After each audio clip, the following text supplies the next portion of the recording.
It was around 9:45 p.m. on a Thursday when I got the ping on my phone. I had been driving Uber part-time for a few months to supplement my day job income. That night, I was driving around the edges of town, just past the commercial district where the road starts to wind into older neighborhoods and scattered farmland. This particular pickup was from a place called Brookstone Hills.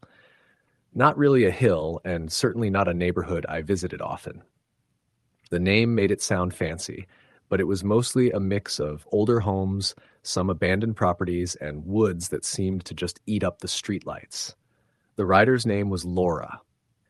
The pin dropped in front of a narrow two-story house that looked like it hadn't seen a paintbrush in 2 decades. My headlights flicked across the peeling wood siding and unkempt front lawn as I pulled up. There was no light coming from the house, and for a second, I thought maybe someone had pranked me, or it was a fake request. I tapped the app to confirm I'd arrived, and just as I did, the front door creaked open. A woman stepped out. She was tall, maybe in her late 30s, wearing a long black coat that didn't seem appropriate for the weather. It was still warm, mid-spring, no wind or rain. Her hair was jet black and long, but it looked almost too neat, like she hadn't moved all day. She didn't smile when she walked toward the car, didn't wave, just opened the back door and slid in without saying a word. "Laura?" I asked. She didn't answer right away. She just stared ahead, her face pale and expressionless. "Laura," I repeated, this time turning halfway in my seat. She blinked once, then she nodded. "Yes." Her voice was soft, almost like it was coming through a bad phone connection. I looked back at the app. Her drop-off was about 35 minutes away, near the outskirts of another suburban area where new developments were going up. The address didn't look familiar, but I shrugged it off. I confirmed the route and pulled away from the curb. We drove in silence for the first 10 minutes. Normally I make small talk, where you headed, how's your night going, that kind of thing, but something about her presence shut that impulse down. It wasn't just that she was quiet, it was the atmosphere in the car. Cold. Still. Oppressive. I remember checking the vents a couple times to see if the AC was blowing too hard, but it wasn't even on. Then I caught a glimpse of her in the rearview mirror.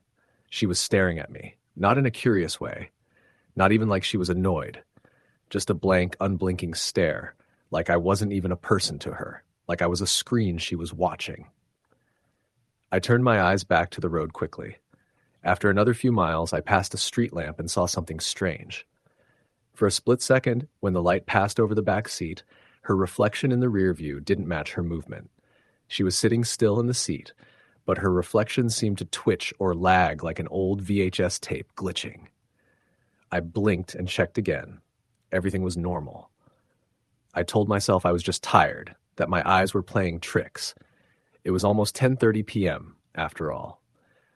Then, just as I was about to break the silence with some forced conversation, she spoke. "Have you ever driven someone who didn't belong here?" I looked at her in the mirror. "What do you mean?" "Someone who wasn't supposed to be here, in your world."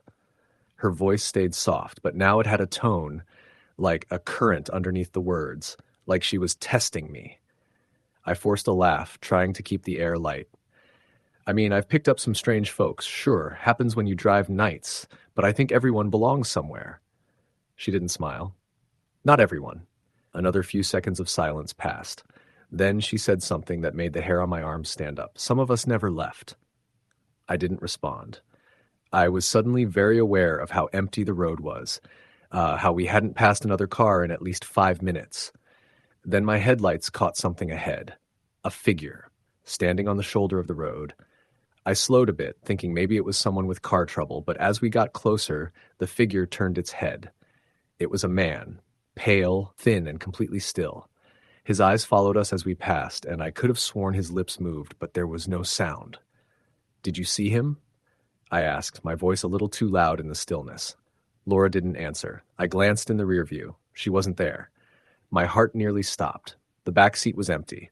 I pulled the car over, tires crunching on gravel. I turned in my seat fully. Empty. My chest tightened and my skin prickled all over. I unlocked the doors, got out of the car, and looked around, calling out. "Laura?" No answer. The night was silent. No crickets. No wind. I stood there for maybe 30 seconds, unsure what to do. Then I got back in, reopened the Uber app, and looked at the ride info. The trip was still active. The passenger was still listed as on board. I tried to cancel the ride, but the app froze, completely unresponsive. Then the dome light flickered on by itself. I looked up. Laura was back in the back seat. Except now she wasn't looking ahead. She was looking directly at me, her face inches from the metal grate behind the driver's seat. I jumped and shouted, slamming the door shut and scrambling to start the car again. I didn't ask where she went. I didn't ask what she wanted. I just drove. We didn't speak for the rest of the ride. When I reached the drop-off, it was another dark, seemingly abandoned property. An old farmhouse on a lot that looked like it hadn't been maintained in decades. No lights, no mailbox. The grass was almost waist-high. She opened the door and stepped out. Then she leaned back in and said, "Thank you for the ride." I didn't respond. She shut the door. I didn't wait for her to reach the house. I drove off as fast as I could. When I got back into the city, I parked under a streetlight, took a few deep breaths, and reopened the Uber app to end the trip. But the ride had disappeared. There was no trip history. No passenger named Laura. Nothing. I emailed Uber support that night, explaining there must have been a glitch and asking if the trip had failed to log. They wrote back the next day saying no such trip had been recorded during that time, and that my last recorded fare had been over an hour before the time I picked her up. For weeks after, I kept thinking about that house. I tried finding the address again, but it didn't exist. GPS wouldn't recognize it. Then things started to happen at night. I'd wake up to knocking sounds at my apartment door, always around 2 or 3 a.m. No one there. Once I found muddy footprints in my hallway leading from the front door to my bedroom window. Another night, I went out to my car in the morning and found the back door wide open. No damage, no sign of theft. Just open. The worst was when I started getting ride requests in the middle of the night with no name, just blank spaces, and the same coordinates, the same house. Each time, I declined them. Then one night I got a request and declined it, only for another to appear seconds later, and then another, and another. I uninstalled the app that night. I haven't driven Uber since. People ask why I stopped. I tell them I got tired of late nights and drunk passengers. But the truth is, sometimes I dream about that ride. And when I do, I always wake up to the faint sound of the dome light clicking on. Story the end. It was a Thursday night in late October. The kind where the air feels heavy, like it's pressing against your skin. I had been driving for Uber for about 1.5 years by then, mostly working the night shifts because the pay was better, and I liked the solitude. The city at night always had this quiet, eerie calm to it, broken only by the occasional drunken laughter from bars or the rustle of wind sweeping through the empty streets. I usually picked up the usual kind of fares, people coming home from work, bar hoppers, late-night airport runs. Nothing extraordinary. That night started out like any other. I grabbed a coffee around 10 p.m., filled up the tank, and started driving. By midnight, I had already done 4 rides, all fairly normal. Around 12:40 a.m., a new ping came in. The pickup location was on the outskirts of town, somewhere near the old Glenmore Road. It was an odd area to get a ride from, especially that late. That road had been mostly abandoned for years after the county built a bypass. Still, the name on the app said Marcy, and the rating was 5 stars. No reason to cancel. As I drove closer to the pickup spot, the GPS showed the pin dropped right near an old intersection where a gas station used to stand. The place had been closed for years, overgrown with weeds and graffiti-covered walls. I remember slowing down and checking to make sure the app hadn't glitched. The moment I stopped, a figure appeared from the edge of the trees lining the road. It was a woman, thin, wearing a faded blue dress that looked like it belonged in the 70s. Her hair was long and dark, slightly tangled. What stood out most was how calm she looked. Not scared, not panicked, just still. She opened the back door and got in. "Are you Marcy?" I asked, turning my head slightly. "Yes," she replied softly. Her voice was low, almost drowned out by the wind. "Where are you headed?" I asked. She didn't answer right away. Then, after a moment, she said, "Maplewood Cemetery." That stopped me for a second. The cemetery? At nearly 1 a.m.? I looked at her through the rearview mirror. She was staring out the window, her face pale but expressionless. I tapped the destination into the GPS. It was about 20 minutes away. I hesitated, but figured maybe she was visiting someone, maybe she worked there, maybe she just had some reason I couldn't understand.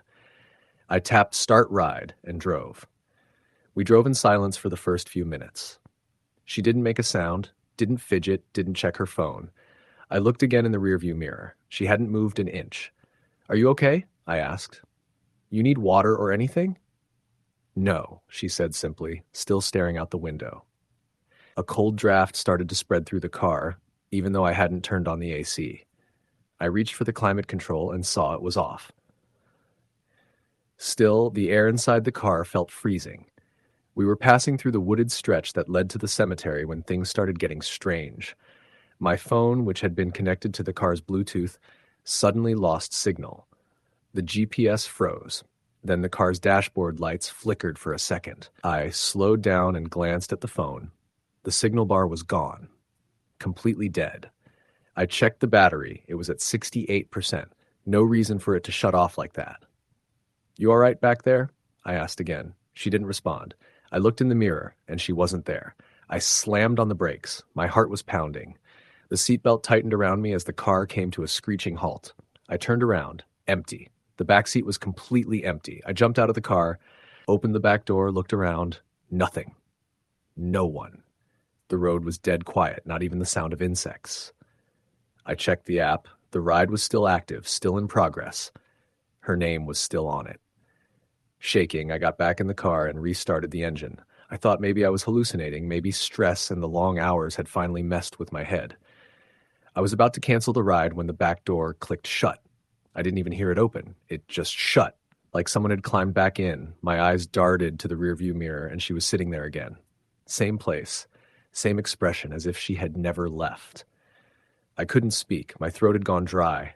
I gripped the steering wheel tighter than I ever had in my life. "You didn't stop at the right place," she said calmly. My voice barely worked. "What place?" "The turn before the woods. That's where I died." I felt ice shoot down my spine. She didn't say it with sadness or anger, just matter of fact, like she was stating her address. "I was standing right where you picked me up," she continued, "waiting for a ride, back in 1978. I looked again in the mirror. Her face had changed. Her skin now looked gray, almost translucent, with deep black circles under her eyes. Her lips were pale blue, and her neck looked broken, angled unnaturally to the side. I nearly vomited. "I just want to go home," she whispered. I slammed the gas pedal and drove, faster than I should have, through the winding roads until the cemetery gates came into view. They were closed, but I stopped just in front of them. She got out without saying a word. Just before she closed the door, she looked at me. Her eyes were the last thing I saw. They weren't human. They were sunken and glassy, with no reflection, just endless dark. Then she walked through the closed gate, as if it wasn't even there. I sat there for what felt like 20 minutes, frozen, unable to breathe, my hands glued to the wheel. When I finally checked the Uber app again, the ride was marked completed. No fare. No history of the ride. Her name was gone. There was no trace of any trip logged that night. The next day, I tried to shake it off, told myself it was a dream, some sort of breakdown. But I couldn't. It felt too real. A few nights later, curiosity got the better of me. I drove back to that pickup location during the day. I found an old newspaper clipping online that said a woman named Marcy Whitman had been killed there in 1978. She had been standing by the roadside when she was hit by a drunk driver. The body had been thrown into the woods and wasn't found for 2 days. The picture in the article showed her in the same faded blue dress. I haven't driven Uber since that night. But sometimes, late at night, I hear a notification sound on my phone like an Uber ping, even when the app's not running. Once I even checked it. The name on the request said Marcy. I deleted the app after that. Story the end. It was a humid Friday night when I got the ping on my Uber app.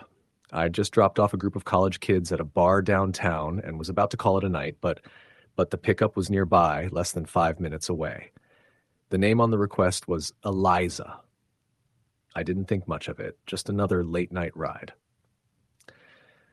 The pin was in a quiet residential neighborhood just outside the city. Older houses, big oak trees lining the sidewalks, and dim yellow streetlights. I slowed near the pin's location, a white Victorian house with peeling paint and tall weeds choking the front yard. It looked abandoned, but I've picked people up from weird places before. I waited a couple of minutes, turned on my hazards, and texted, "Hi, I'm outside." No response. I looked at the house again, wondering if I should cancel the ride. Right as I hovered over the cancel button, the back passenger door opened and a woman got in. She was in her late 20s, maybe early 30s, dressed in an old-fashioned black dress that seemed a little too formal for the neighborhood. Her skin was pale, like she hadn't seen the sun in years, and her hair was jet black, long and perfectly combed.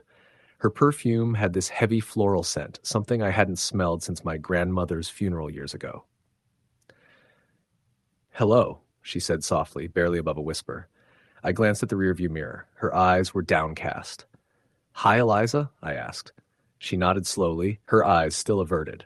I started the trip and checked the destination. It was a cemetery on the far edge of the city. Creepy, but maybe she worked there. People had stranger jobs.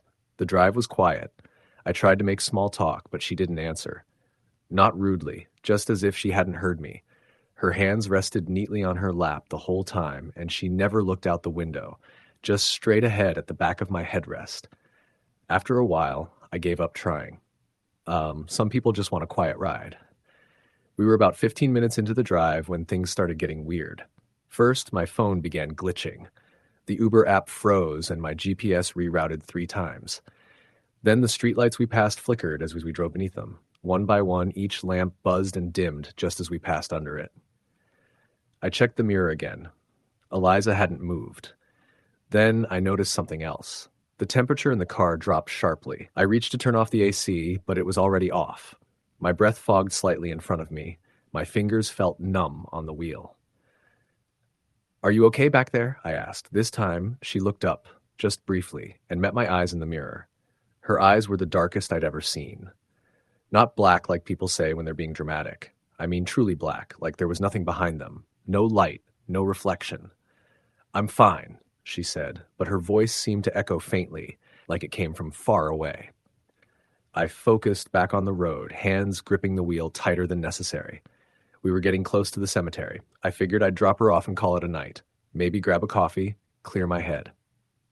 We pulled into the entrance of the cemetery. The iron gates stood open. It was after midnight, and the place was pitch dark except for a couple of old lampposts scattered around the path. The trees loomed tall and still. The silence was thick, almost buzzing. "This is it," I said, forcing a light tone. Eliza didn't move. I put the car in park and turned around. She wasn't in the seat. I blinked hard. The door hadn't opened. I didn't hear anything, but the seat was empty. No trace of her. The back door was still closed. I got out of the car, heart thudding in my ears, and walked around to the back seat, opened the door. Nothing. No one. No signs she'd ever been there. I stood frozen, my mind scrambling for logic. I even checked under the seat, popped the trunk, looked around the cemetery entrance. Still nothing. I got back in the driver's seat and looked at my phone. The Uber app showed the ride still in progress. The little car icon sat at the cemetery entrance. I tried to end the trip, but the app wouldn't respond. I rebooted my phone. When it powered back on, I saw something that chilled me more than anything else that night. There was a message on the screen from an unsaved number. "Thank you for the ride. I needed to get home." No name, just that, sent at 12:01 a.m. I stared at it for a long time. Then I looked in the rearview mirror again. Eliza was sitting in the back seat. I spun around instantly. The seat was empty. My chest clenched. I turned on all the interior lights. Checked everything again. She wasn't there. But in the mirror, clear as day, she'd been there. I left the cemetery as fast as I could. Drove straight home without taking another ride. I didn't tell anyone about it for a while. What would I say? That I picked up a ghost? That she vanished in my back seat? But it didn't stop there. Over the next few days, my car started acting up. The lights flickered, even with a new battery. The radio would randomly switch on and off, always to static, never music. And worst of all, every night at exactly 12:01 a.m., I'd get a message. They were always the same. "Thank you for the ride. Home is where the heart is. It was a long journey. I remember now." I blocked the number, changed phones, even had the car detailed. Nothing helped. Then came the dreams. Every night I'd dream I was back in the car, driving. Always the same road, always the same fog, and in the mirror, Eliza, sitting silently. staring at me. Sometimes she'd whisper things. He left me there. They never found my body. I walked for so long. I started researching. That Victorian house, it had a history. A woman named Eliza Caraway had lived there in the 1920s. Went missing one night after taking a taxi to meet someone. She was never found. Some said she was buried in the cemetery she asked to go to. The story creeped me out, but didn't prove anything. One night, maybe a week later, I was sitting in my car outside my apartment, debating if I should just sell it and be done. I looked in the mirror, just out of habit. She was there again. I didn't move, couldn't. Her voice came softly, like wind through leaves. I remember now, he drove me there, but I never came back. My breath caught in my throat. Please, I whispered. What do you want? To go home, she said, and for a moment her reflection looked sad, like she wasn't angry, just lost. I opened my mouth to say something, but my car shut off completely. No power, no lights. My phone screen went black. And then I felt a cold hand touch the back of my neck. I jumped out of the car, heart pounding, breath ragged. The car lights came back on like nothing had happened. She was gone. The messages stopped after that night. The car slowly went back to normal. But I can't drive at night anymore. Not for Uber. Not even for myself. And sometimes when I walk by my parked car late at night, I swear I see a faint shape in the back seat. Just for a moment. A woman in black. Waiting for a ride. Story the end. It was a Thursday night, late October, and the air already held the kind of cold that crept through your sleeves and into your bones. I had been driving Uber part-time for about 7 months by then, mostly at night because I worked at a small auto shop during the day. Driving at night was calmer, quieter, usually. That night started like any other. I had my thermos of black coffee in the center console and a playlist of blues playing softly through the speakers. Around 11:45 p.m., I got a ping for a pickup in a neighborhood on the edge of town. I didn't think much of it at the time. The address was on Old Briar Road, a part of town with fewer streetlights and a lot more trees. I'd only had 1 or 2 pickups out that way before, but I remembered the roads being uneven and full of potholes. As I got closer, the fog started to roll in. It wasn't thick, but enough to blur the houses and make the street signs harder to read. I pulled up to the address, 2034 Old Briar. There was no visible house, just a long gravel driveway that disappeared into the woods. The Uber app said the passenger's name was Lydia. I stopped at the mouth of the driveway and flicked my high beams on, hoping I'd catch someone walking toward me. A woman eventually emerged from the fog. She was wearing a long gray coat that almost brushed the ground and had her hood pulled up. She moved slowly, her steps deliberate. I leaned over to unlock the door. "You Lydia?" I asked. She didn't say anything at first, just nodded and got in. She didn't even open the door all the way, just slipped into the back seat like a shadow. She smelled faintly of lavender and something else. Something like old wood or dust. "Where you headed?" I asked. She gave me an address in the heart of town. It was a 25-minute drive. As I started to pull away, I glanced at her in the rearview mirror. She sat upright, hands folded neatly in her lap, and stared straight ahead. Not at me, not out the window, just straight ahead, like she wasn't looking at anything at all. We drove in silence for the first 10 minutes.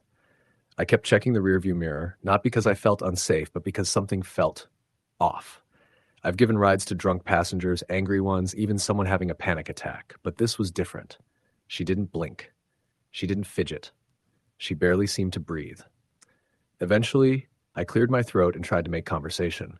"So, cold night, huh?" She said nothing. I forced a chuckle. "I guess fall's finally here." Still nothing. I gave up and focused on the road. About 15 minutes into the ride, I felt something cold on the back of my neck. The heater was on. My windows were up. But I swear the air behind me had dropped 10 degrees. "You mind if I turn the heat up?" I asked, already reaching for the dial. She finally spoke, her voice so soft I could barely hear it. "It doesn't matter." Her voice sounded hollow, like it had to travel from somewhere far away just to reach me. I turned the heat up anyway. For the next few minutes, the silence got heavy. Not quiet, heavy, like something was pressing down on my chest. I started noticing little things. The Bluetooth connection flickered, the music crackled and then cut out entirely. My rearview mirror fogged up on the inside, even though nothing else in the car had. I wiped it with my sleeve and noticed something strange. Her reflection wasn't there. I blinked and stared harder. The seat behind me was empty in the mirror, though I could see her clear as day in the back seat. I swerved slightly and hit the brakes. My heart thudded in my chest. I turned halfway in my seat to look directly at her. She was still there, staring forward, hands folded. "Hey, are you okay?" I asked, trying to keep my voice steady. She slowly turned her head and looked right at me. Her eyes were dark, completely black, no whites, no pupils. I froze. "You shouldn't have come here," she whispered. I turned back to the road and drove faster. I didn't ask anything else. I didn't speak. My palms were sweating on the steering wheel. I didn't even notice that we had somehow gotten off route until I saw the same dead tree for the third time. I checked my phone. No signal. The Uber app had glitched out. It showed us floating in a gray void. No roads, no map, just the car icon sitting still. I hit the brakes again and tried to make sense of where we were. We hadn't turned anywhere that I remembered, but somehow we weren't on any road I recognized. "I think we're lost," I said. "You never should have picked me up," she said quietly. I turned again to face her, and this time the seat was empty. Completely empty. I whipped back around, heart hammering, and the car stalled. All the lights on the dash lit up, then went black. My phone restarted on its own. My engine wouldn't turn over. I was sitting in the dark in some foggy stretch of woods I didn't recognize, with no signal and no idea where I was. And I was alone. Or I thought I was. From the corner of my eye, I saw her again, outside the car this time, standing just beyond the fog, head tilted. I locked the doors, even though I knew it was useless.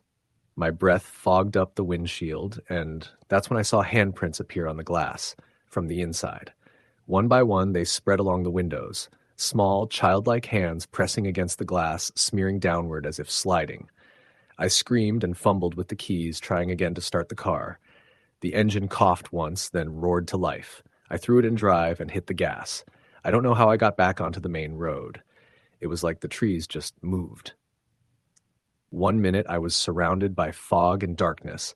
The next I was on the highway with streetlights flickering overhead. My phone buzzed. I looked down. The Uber app said the trip was completed. The address Lydia had given me was a church. I pulled over outside it, engine still running, and got out. I needed air. The church was old, brick with a tall steeple and rusted gates. I walked up to the front door just as a man came out, locking up for the night. "Excuse me," I said, voice shaking. "I just dropped off someone here.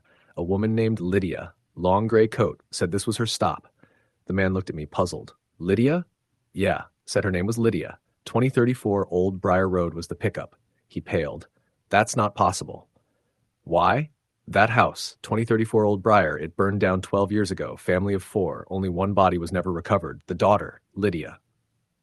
I stared at him, trying to process it. "She was supposed to be at church that night," he said quietly. "There was a youth retreat. She never showed. They said she'd run away. But when the fire happened, there was always talk. Strange talk." "What kind of talk?" He hesitated. "That she never left. That she still waits by the road, hoping someone will take her where she was supposed to go." I didn't know what to say. I got back in the car, shaking, and drove straight home. I didn't take any more rides that night. I didn't drive Uber for weeks after that. A few nights later, I checked my trip history out of curiosity. The ride was still there. Lydia, 23-minute ride, completed. But under the fare, in the passenger section, there was no profile picture, just a gray silhouette. And instead of her name, it just said unknown. I stared at that screen for a long time. Then I deleted the app. I still drive sometimes, but only during the day, and never anywhere near Old Briar Road. Sometimes, late at night, I still hear the sound of the back door opening when I'm alone in the car. Sometimes I smell lavender. And sometimes, just sometimes, I check my rearview mirror and pray that I don't see a woman in a gray coat sitting behind me. Story the end. I've been driving for Uber for almost 4 years. I've had drunk passengers puke in my back seat, couples argue so viciously I had to pull over, and even one guy who tried to pay me in pills. But none of that comes close to the ride I picked up one foggy night last November. I live in Portland, Oregon, where the weather can get especially weird in late fall. Constant drizzle, fog hanging low like a thick blanket, and the streetlights glowing like dying embers. That night, I had taken a few rides already, mostly from the east side toward downtown. At around 11:40 p.m., I got a ping from a neighborhood near Forest Park, way out on the northwest edge of the city. It's a mostly wooded area with scattered homes tucked into the trees. The address was odd. It wasn't listed as a house or business, just a set of coordinates that mapped to a narrow gravel path leading into a dark patch of forest. I hesitated. Usually, I avoid vague pin drops like that, but I was tired and figured I'd do one more ride for the night. Besides, it was a 20-minute trip into downtown with a high fare. Money's money, right? I followed GPS up a winding road. The pavement eventually gave way to gravel, and streetlights disappeared. My headlights barely penetrated the fog that pressed in from both sides. Tall trees lined the road like silent sentries. Finally, the map showed I had arrived. I pulled over next to a trailhead. The sign read Benton Trail, but it looked like no one had walked it in years. Leaves and moss covered everything. My car idled as I waited. 5 minutes passed. Then 10. I was just about to cancel when I saw movement in the side mirror. A figure emerged from the woods. He walked slowly, with a strange stiffness, like every step took effort. He was tall and rail-thin, dressed in what looked like old-fashioned clothes. Brown trousers, suspenders, and a buttoned shirt that might have once been white. His face was pale, almost gray, and his eyes looked sunken. At first I thought he might be homeless or just lost, but he walked straight toward my car and opened the back door. "You're Jeff?" I asked, glancing at the name on the app. He nodded once but didn't say a word. The inside of the car instantly filled with a musty, earthy smell, like wet dirt and rotting leaves. He didn't speak, just stared straight ahead. "All right," I muttered, putting the car in drive. "Downtown?" He gave the faintest nod. The ride started quiet. I'm used to silence, but something about this felt off. My skin prickled, and I kept glancing at him in the rearview mirror. He didn't move, didn't blink, just stared ahead like he was in a trance. I tried to break the tension. "So, late night walk?" No response. "You live around here?" Still nothing. I gave up and focused on the road. The fog got worse as we descended toward the city. The silence became unbearable. It wasn't just quiet, it was oppressive, like the air was thick with something invisible pressing in. My ears started to ring faintly. Then, about 10 minutes into the ride, the car's temperature dropped. I glanced at the dashboard, still set to 72, but I could see my breath. I turned up the heat, but nothing changed. I checked the rearview mirror again. He was gone.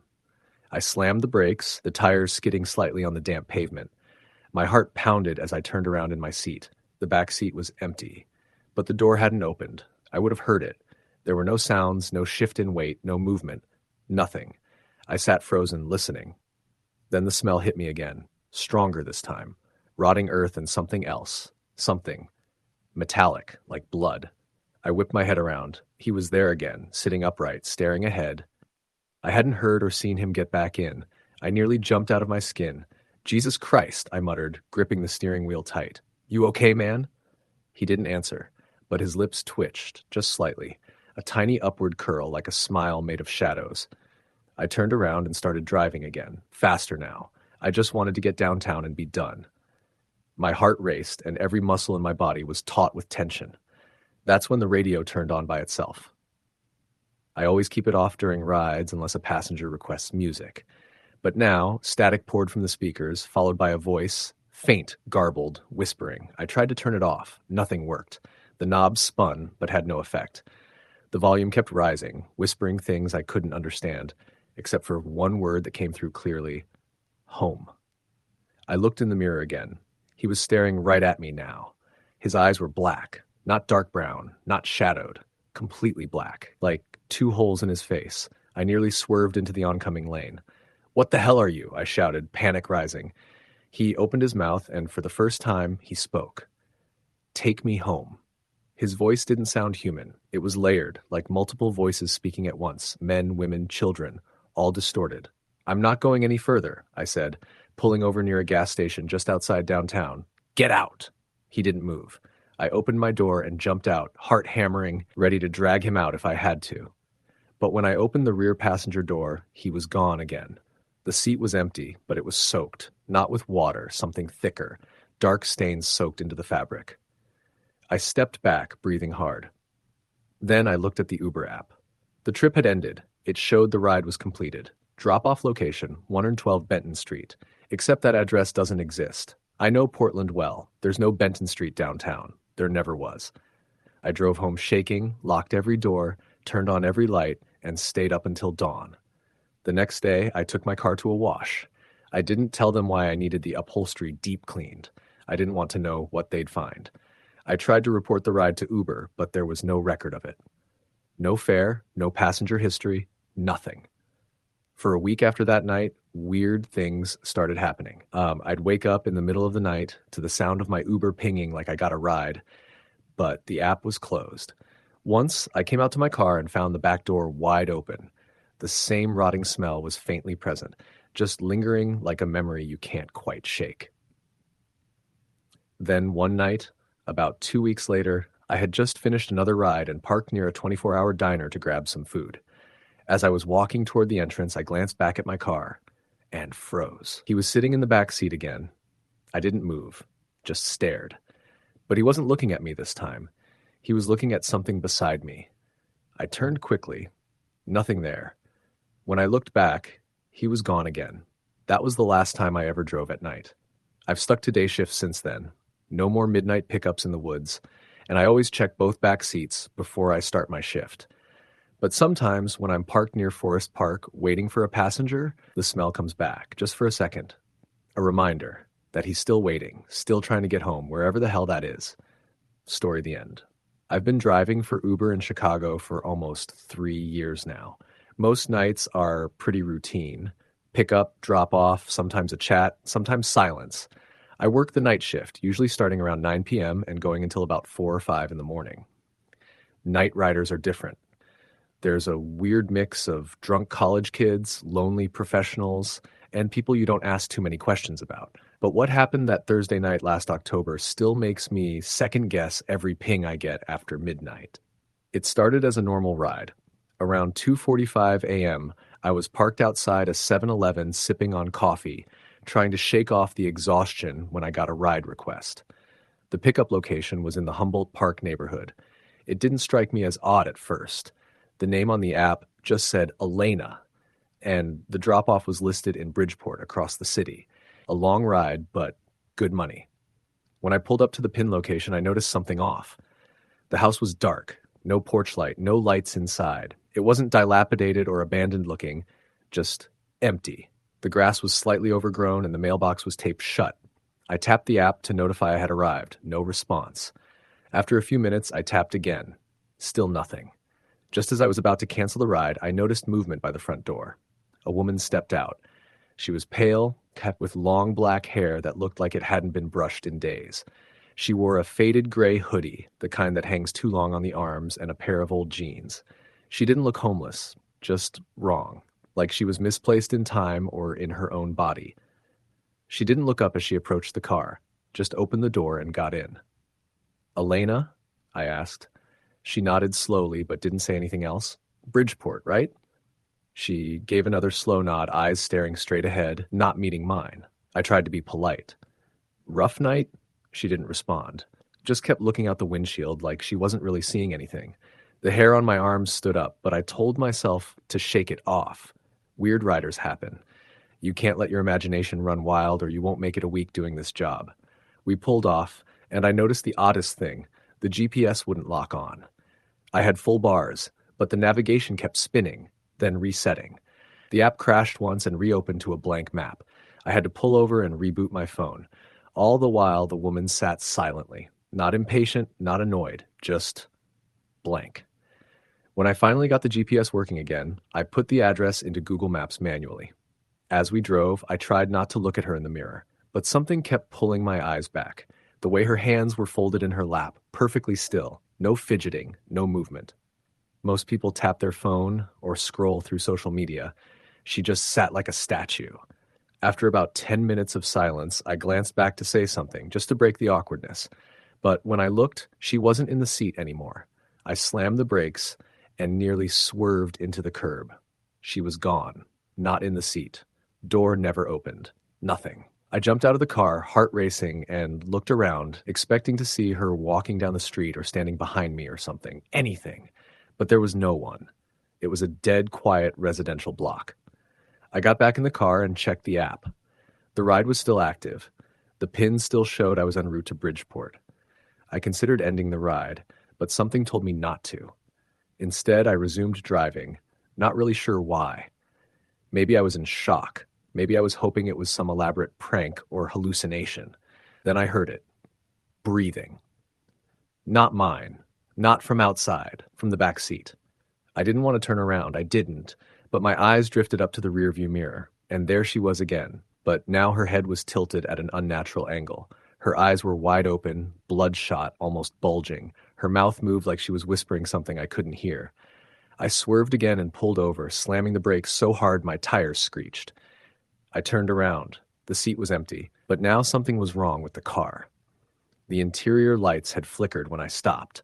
My dashboard screen was glitching, and my check engine light blinked even though the car was less than a year old. I sat there breathing heavily, staring at the back seat. I got out and walked a few feet away, into the middle of the road, and just stood there under a flickering streetlight, wondering if I was having a breakdown. Maybe I was too tired. Maybe I was hallucinating from the stress. But when I turned back toward the car, I saw her again, inside. Sitting calmly in the back seat, hands folded, only this time she was smiling. It wasn't a friendly smile. It was too wide. Her lips stretched far past what seemed natural, showing too much teeth, and her eyes stayed fixed on mine. I opened the driver's door and grabbed my phone to call 911. But there was no signal. My phone, which just moments ago was working fine, now showed no service. I checked the time. It was stuck at 2:45 a.m., the same time I had accepted the ride. My entire phone was frozen. I looked back up and she was gone again. The interior light was on and the back seat was empty. I walked over and opened the rear door. Nothing there. No sign anyone had ever been inside. But the seat was warm. I nearly threw up. I ended the trip manually on the app and drove straight to the nearest gas station, which thankfully was lit up like a stadium.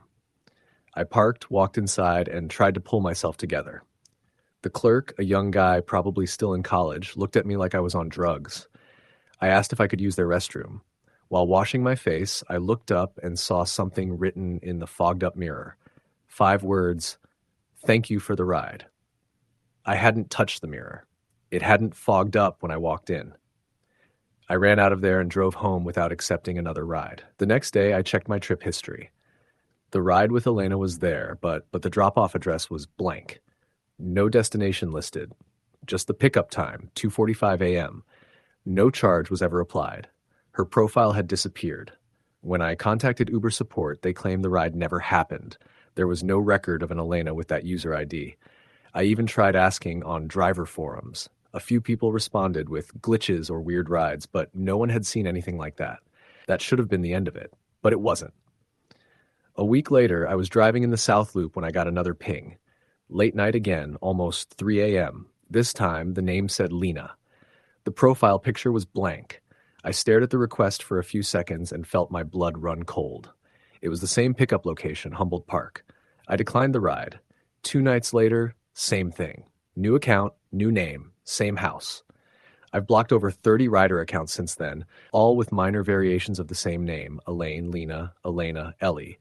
Always at 2:45 a.m., always the same address.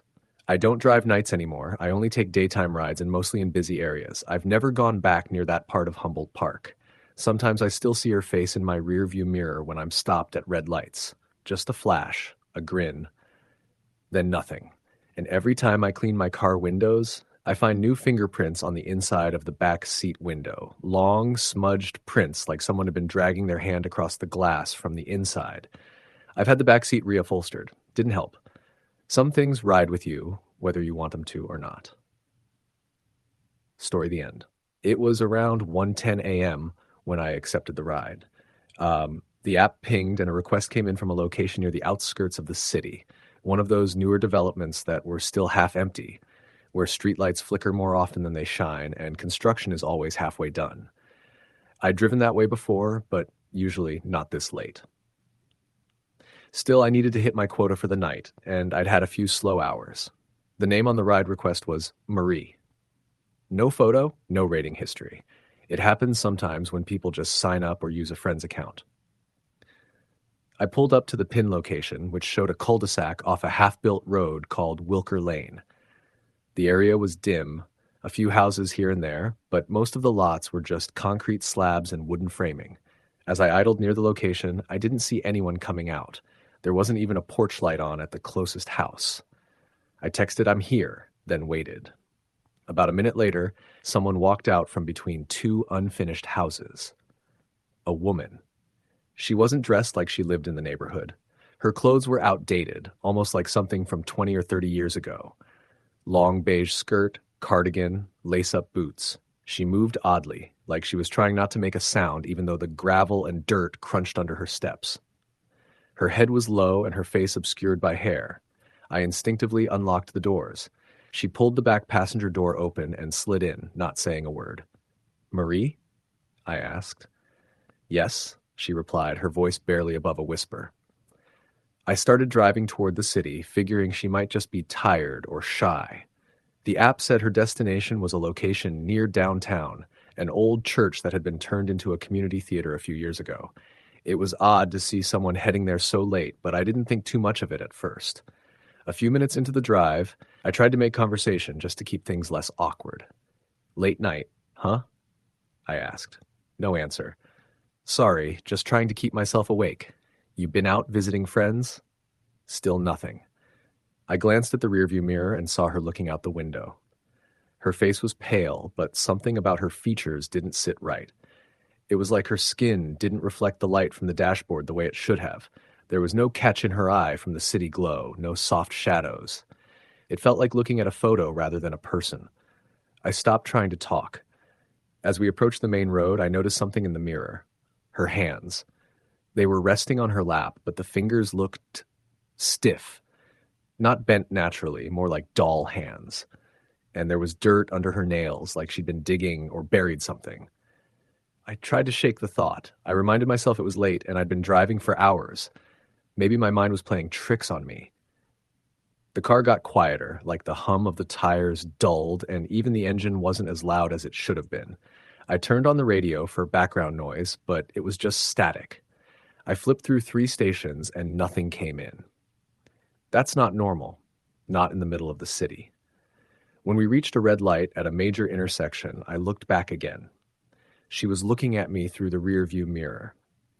That's when I noticed something I hadn't seen before. Her eyes were completely black. No whites, no iris, just full, bottomless black. My hand twitched and I almost jerked the wheel, but the light turned green and I forced myself to focus. "You all right back there?" I asked, my voice cracking slightly. She didn't blink, just stared. The ride was supposed to be 22 minutes. We were only 11 minutes in, but my hands were already sweaty on the steering wheel. The air in the car felt thick, like humidity you couldn't get rid of. I could see my breath even though it was the middle of summer. Then I noticed something else. The ride on the Uber app wasn't moving anymore. The time stayed frozen at 11 minutes left. We were driving, but the little car icon hadn't shifted for the last 5 minutes. I tried refreshing the app. Nothing. I switched between Wi-Fi and data. Still frozen. That's when she spoke again. "You missed the turn." I looked up. There was no turn. Just an overpass. "There was no turn," I replied. "You missed it." I didn't know what else to say. I kept driving, trying to pretend everything was normal. The lights started acting strange. We passed 3 intersections in a row where the lights flickered from green to red with no yellow. Then a 4th where it was completely off. Each building we passed looked closed, boarded up, or just abandoned. I didn't recognize this stretch of road, though I'd driven these streets dozens of times. I opened the Uber app again. The destination address had changed. It now read 127 Hemlock Ave. That wasn't the original location. I hadn't touched anything. I turned around. "You changed the destination?" She didn't respond. "Look, I can't go somewhere else without confirming it through the app. I need to go home," she whispered. Her voice didn't match her mouth. It was like it came from somewhere else in the car, or from under the seat or the ceiling, not from her. The GPS rerouted on its own. I didn't touch a thing. I don't know why I followed it. I should have ended the ride, pulled over, and told her to get out. But something in my gut told me that if I stopped driving, if I tried to fight it, I wouldn't make it through the night. The road narrowed and the streetlights thinned out. Eventually, we were on a one-lane road surrounded by trees. No houses, no buildings, just a thick wall of forest on either side. "I've been here before," she said suddenly. I nearly jumped. Her tone had changed. It wasn't sad or quiet anymore. It was almost amused. "This is where he left me." I didn't answer. I couldn't. "Do you know what it feels like to wake up buried under soil?" My foot slammed the brake. She wasn't in the back seat anymore. The seat was empty. I scrambled out of the car, heart racing. I looked around with my phone light. The woods were dead silent. Even the insects were quiet. I opened the back door. Nothing. No scent. No trace. Not even a crease in the leather where she'd sat.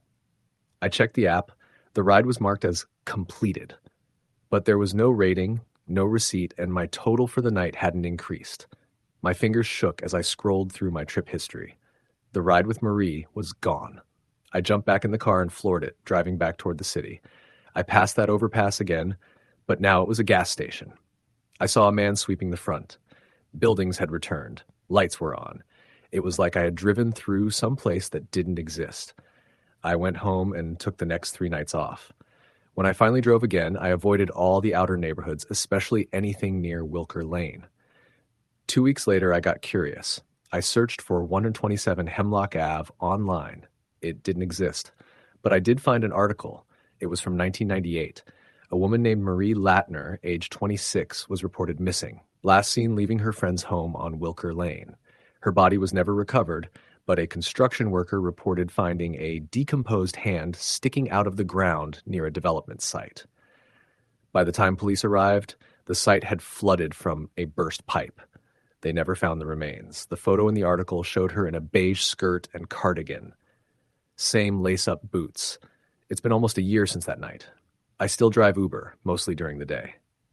Every once in a while, when it's dark and the road's quiet, I glance in the mirror and swear I see something shift in the back seat, just for a second. And every few weeks, a ride request comes through with no photo, no rating, and a name I won't say anymore. The pin is always dropped near Wilker Lane. I never accept it.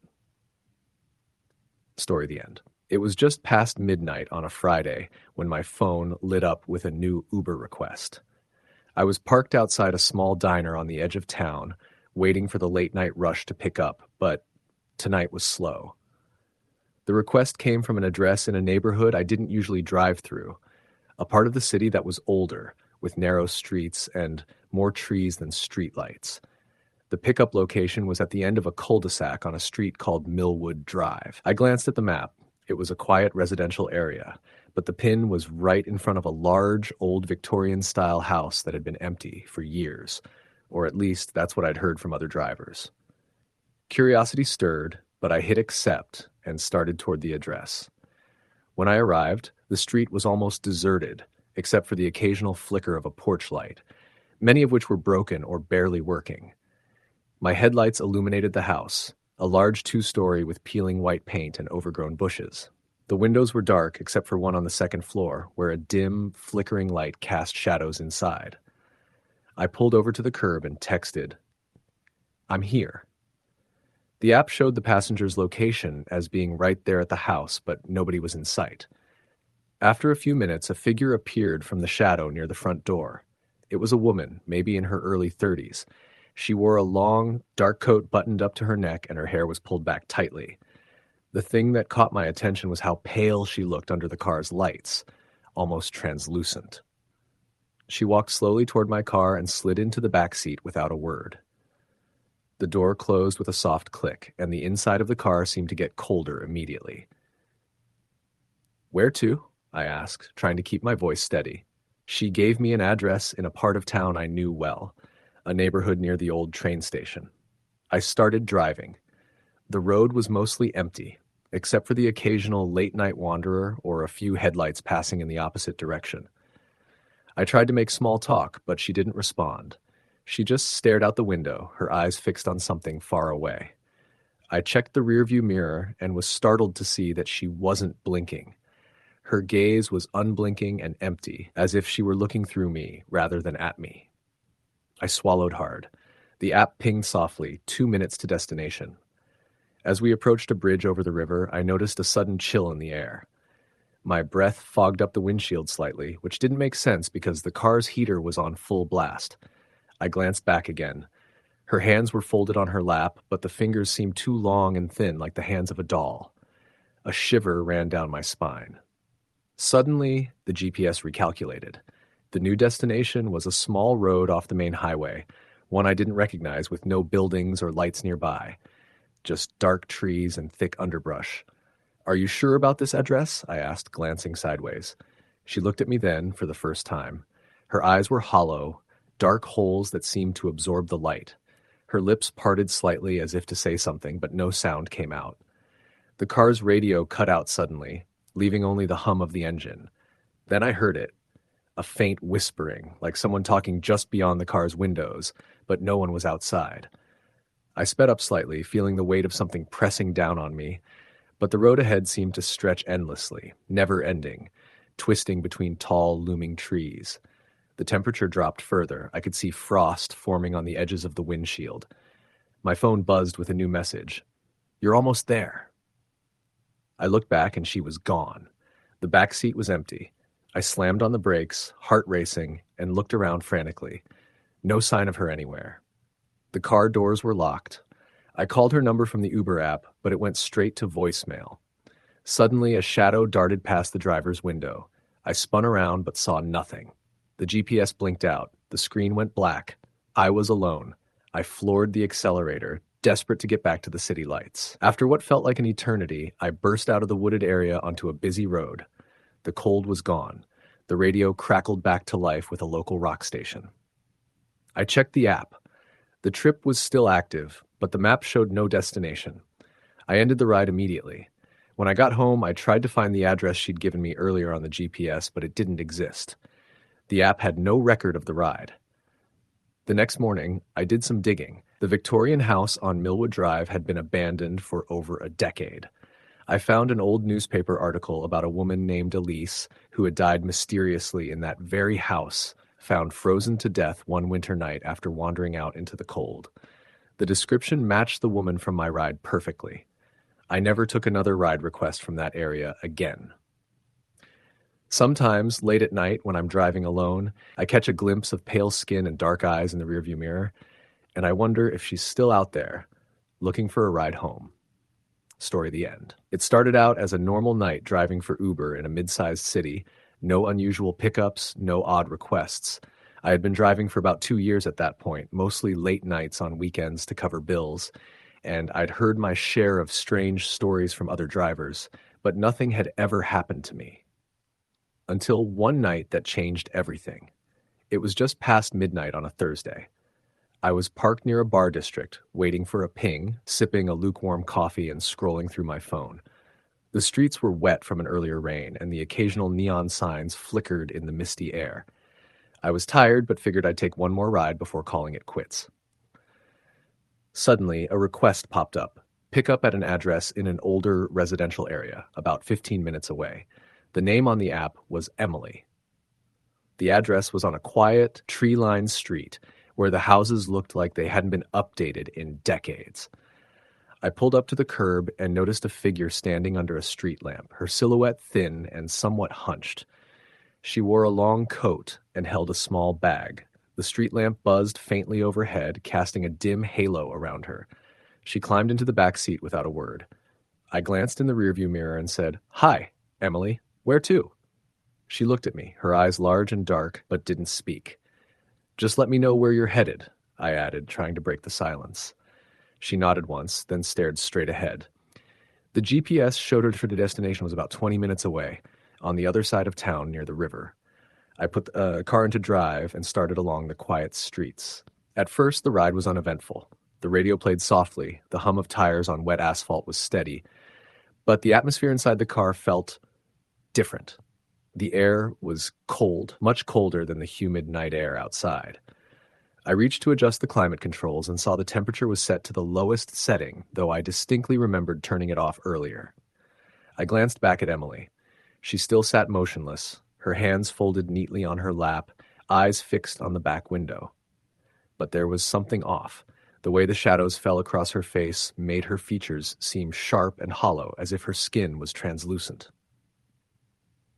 The streetlights illuminated her face in an unsettling way. I shivered and decided to break the silence again. "Is everything okay? You seem cold." No response.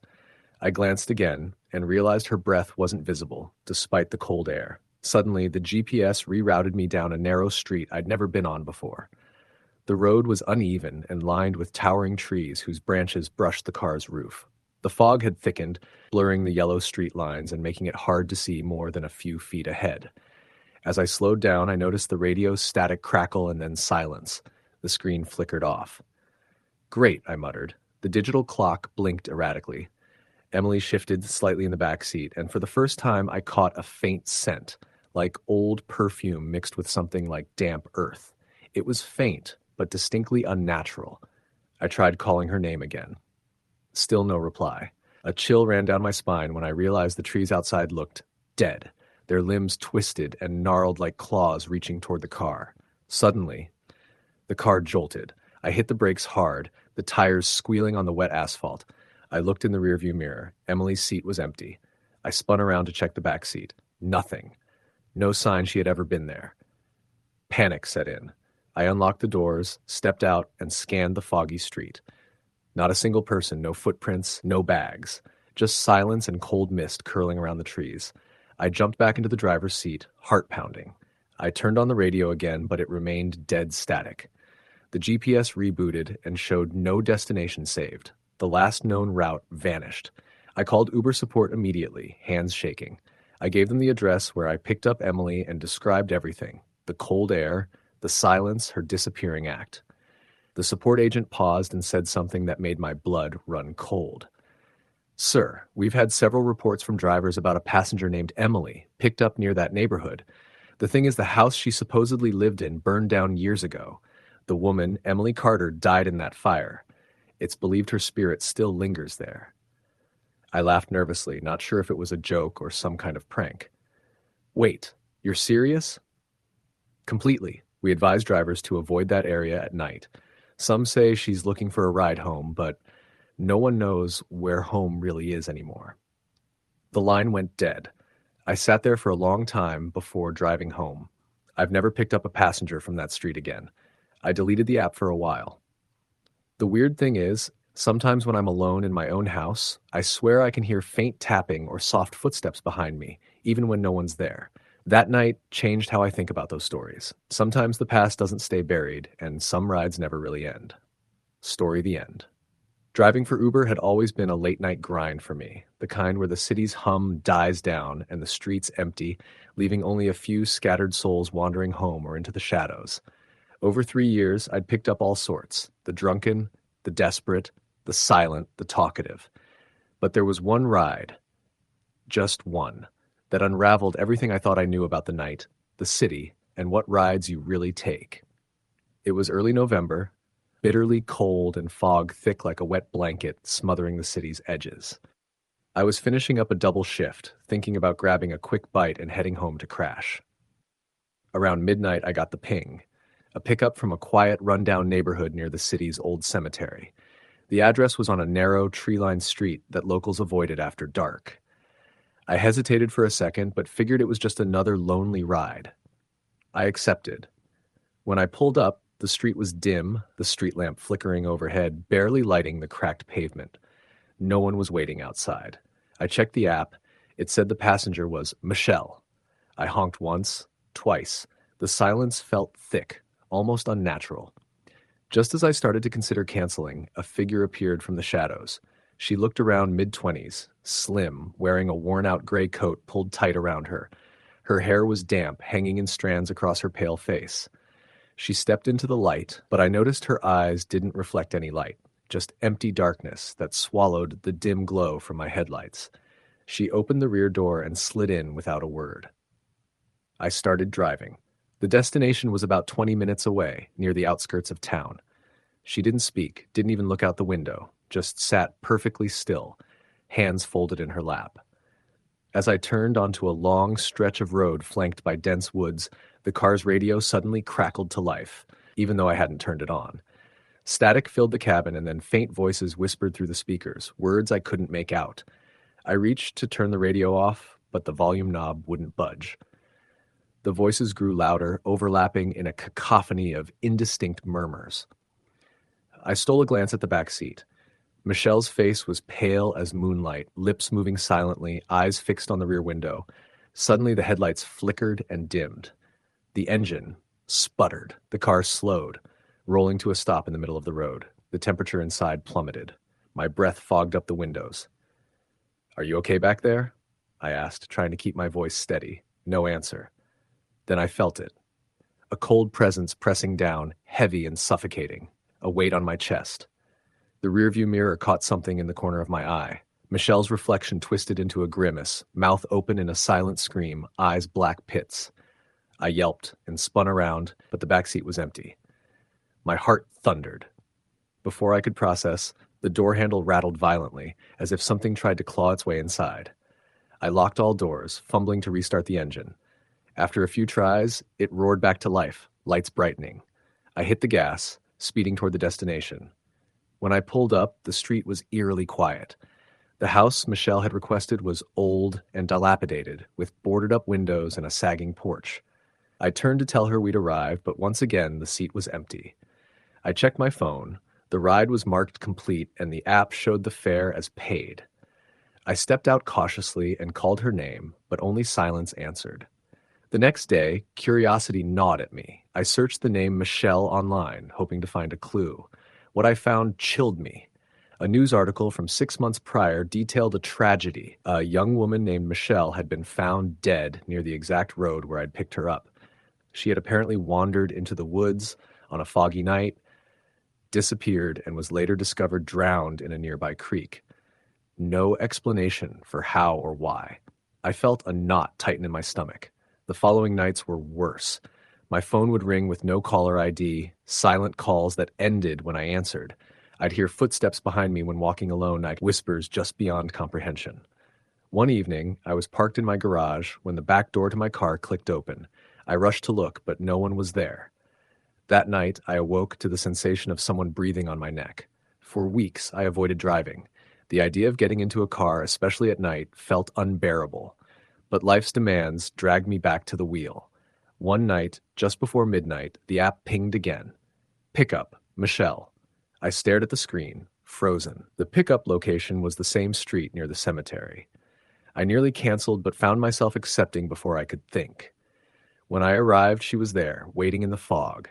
The same pale face, the same dark, empty eyes. I swallowed hard and unlocked the door.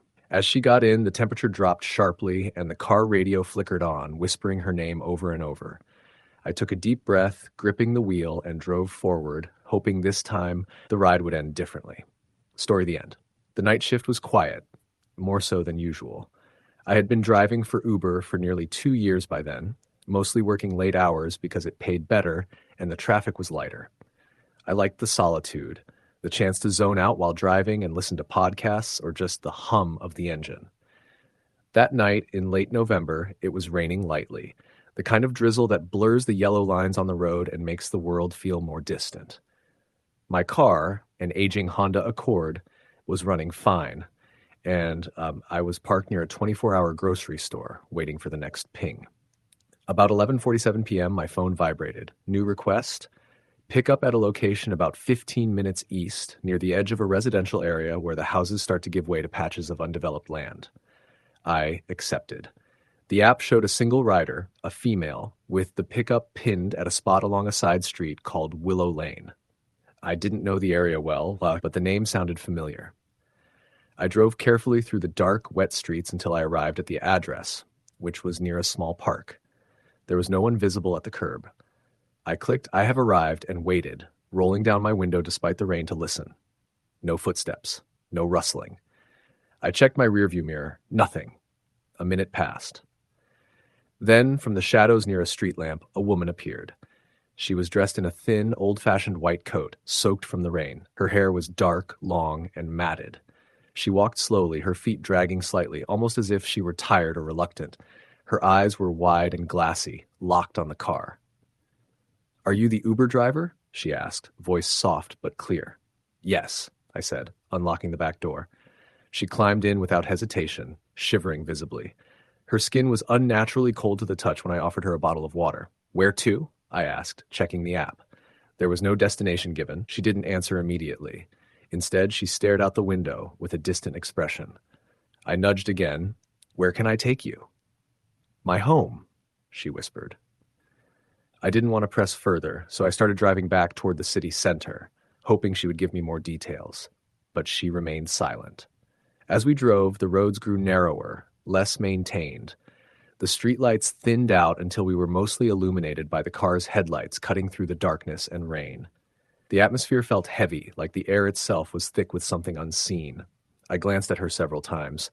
Her face was pale, almost luminescent in the dark car, and her eyes had a haunting quality, vacant but somehow full of sadness. Hey, you okay back there? I finally asked. She turned toward me. I don't belong here. The words chilled me to my core. What do you mean? I'm not meant to ride with the living. I swallowed hard, trying to suppress a sudden urge to laugh nervously. You're joking, right? She didn't respond.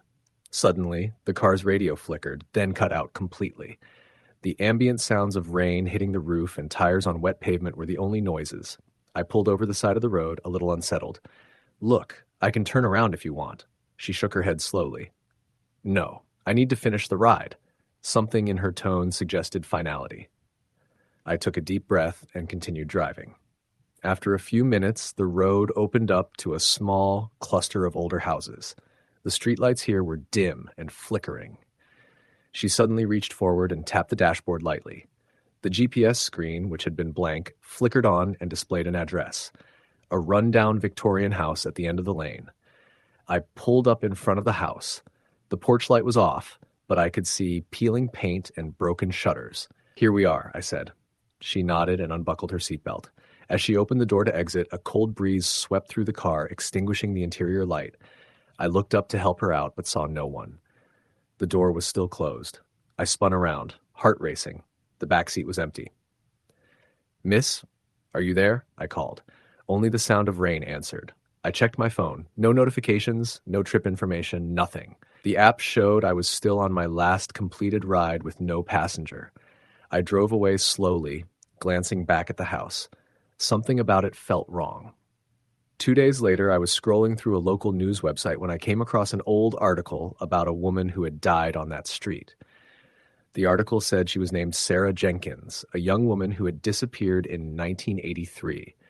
Her body found near the edge of the woods behind that very house.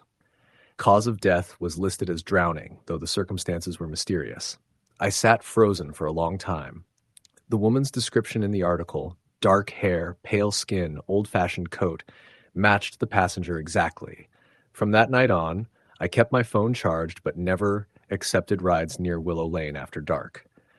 Sometimes when I drive alone late at night, I swear I see a faint figure in the distance, standing in the rain, watching the road. And sometimes I wonder if she's still trying to get home. Story the end. The night started like any other. I had just finished my shift at a local convenience store and was switching over to my part-time gig as an Uber driver. It was late, around 11:30 p.m., and I figured I'd grab a few rides before calling it a night. The streets were mostly empty, the hum of distant traffic and the occasional flicker of street lamps, the only sounds keeping me company. I liked these late-night drives sometimes. The quiet gave me a chance to think, to zone out behind the wheel. But that night, everything changed. My phone pinged with a new request. The pickup was from a residential area on the outskirts of town, an old neighborhood known as Elmwood. I'd driven through Elmwood a handful of times before, but it had this eerie reputation. It was the kind of place people avoided after dark. Some said it was cursed, others just said it was neglected. The houses looked like they'd been frozen in time, some boarded up, others dimly lit and worn down. I usually steered clear, but the ride fare was good, and I was feeling confident, so I accepted. The GPS led me down a narrow street lined with skeletal trees whose branches clawed at the sky like grasping fingers. The air felt thick, heavier than usual, like the atmosphere was holding its breath. When I reached the pickup location, there was no one outside, just a rickety old house with peeling paint and a flickering porch light. I parked at the curb and glanced around. but the street was deserted. My app showed the rider was supposed to be just inside the house. I tapped the confirmation button on my phone, then waited. After a minute, the front door creaked open, and a figure stepped out into the weak glow of the porch light. She was a young woman, maybe mid-20s, wearing a long, flowing white dress that looked like it belonged to a different era. Her hair was long and black, hanging loosely down her back, and her skin was unnaturally pale. She didn't say anything as she walked to the car, just slid into the back seat and stared straight ahead. "Where to?" I asked, trying to break the silence. She finally looked at me, her eyes deep and dark, but there was no warmth in them. "Take me to 124 Cedar Lane," she said softly. I nodded and pulled back onto the road. The GPS guided me away from Elmwood, toward a newer part of town with wide streets and streetlights that felt like they could banish shadows. But the longer I drove, the more unsettled I became. The radio started to crackle, though I hadn't turned it on, and my rearview mirror seemed to catch movement just beyond my line of sight. I glanced at the woman again. She hadn't moved, didn't even blink. Her hands rested on her lap, delicate and cold-looking. I felt a chill run down my spine. "So, I began, trying to sound casual. "What brings you out this late?" She turned her head slowly, and the air inside the car seemed to drop in temperature. "I'm just trying to get home." Something about the way she said it made my stomach twist. I tried to focus on the road, but the streetlights outside started to flicker and die as we passed under them, casting the road ahead into patchy darkness. After a while, the road became less familiar. The GPS led me off the main highway onto a winding, narrow lane flanked by thick woods. The trees overhead blocked out what little moonlight there was, plunging us into shadows. "Are you sure this is the right way?" I asked, eyes darting between the GPS and the road. She smiled faintly, and it was the first time I saw any expression on her face. But it was a smile that didn't reach her eyes. "Yes, I promise." As we drove deeper into the woods, the silence in the car grew oppressive. The radio crackled louder, then suddenly switched off, leaving me with only the hum of the engine and the soft rustling of leaves outside. Then I saw it. A figure standing at the edge of the road ahead. A man, motionless, staring straight at us. I slammed on the brakes, heart pounding, and the car skidded slightly on the gravel. The woman in the back seat did not react. "Who's that?" I asked, voice shaking. She whispered, "He's waiting." Waiting for what? I didn't ask. Instead, I put the car in reverse and tried to back out, but the tires caught on loose stones and the engine sputtered. Suddenly, the man stepped forward into the headlights. His face was pale and gaunt, eyes sunken deep, and his mouth opened in a silent scream. The air turned icy cold. My breath hitched as I felt a presence behind me in the back seat. I looked in the rearview mirror. The woman's face was inches from my own, her eyes black voids staring into mine. I slammed the gear into drive and floored the accelerator. The man on the road vanished as suddenly as he had appeared. I didn't stop until I reached the last lit street before the town center. When I glanced back, the woman was gone.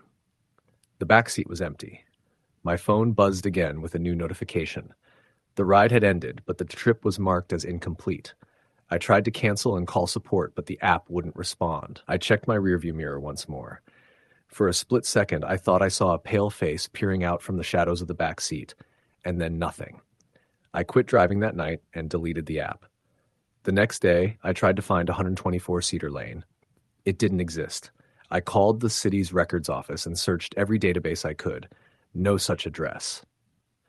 I dug deeper into the history of Elmwood. I found an old newspaper clipping from over 50 years ago about a young woman named Eleanor who disappeared after leaving a party near that neighborhood. Her body was never found. That night, I started getting texts on my phone from a number I didn't recognize. Just one word each time, home.